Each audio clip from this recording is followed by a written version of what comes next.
order to understand what's going on. Good, good. I always appreciate that. None of that is necessary. Yes, yes. You know, I've run into a lot of really hardcore fans, and I thought I knew a lot about what was going on in this. These guys, the fans for Ace Combat are hardcore, every little minute detail. So, so anyway, it's set in the same world. Okay.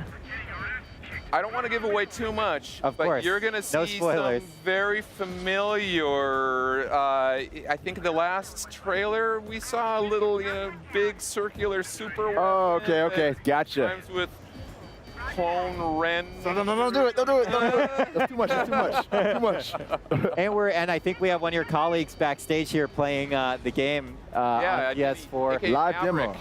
Maverick is back there. So, David, you have some piloting experience, so it's fun that you're out here, talking about Ace Combat 7. Can you give me a little bit of some examples of what's changed or remained faithful for the gameplay perspective? You know, how do people actually? Anyone who's played the game is going to be very comfortable. If they've played Ace Combat 6 or previous, they're going to be very comfortable going into the cockpit, you know, with the HUD displays, the combat system, everything like that. But they're going to notice some key upgrades. Well, you know, first off, visually, we're working on the Unreal Engine 4 now. And nice. we're pulling all the power that we can out of that. I think that's pretty obvious. It looks fantastic. Great. Looks great. Great. And then you also notice, take a look at the clouds that we have in here right now. And you know, it seems like kind of a, you know, ancillary thing. You know, all games have clouds, but not this detailed. Exactly. Well, you know what?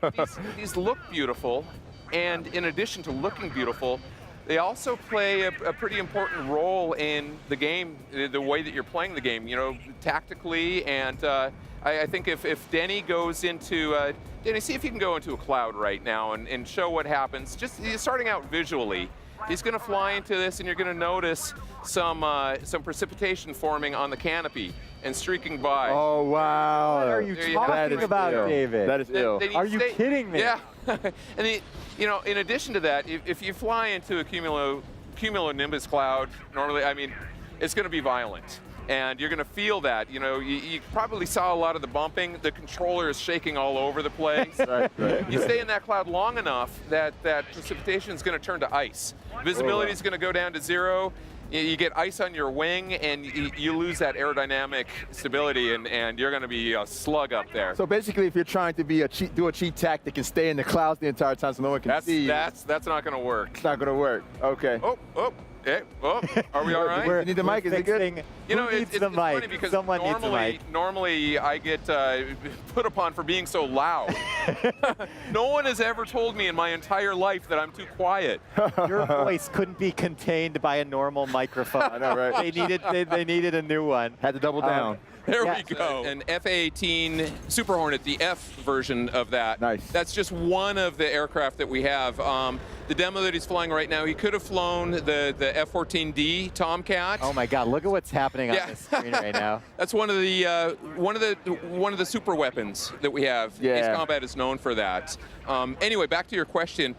You got a full arsenal. Everything from you know, the Reagan era aircraft all the way through you know, the what is it, 8th generation fighters that we have. I think it's the 8th generation, F-22, F-35, and then even going one step beyond that, you know, stuff that that DARPA's working on right now that you know, based on real, true life.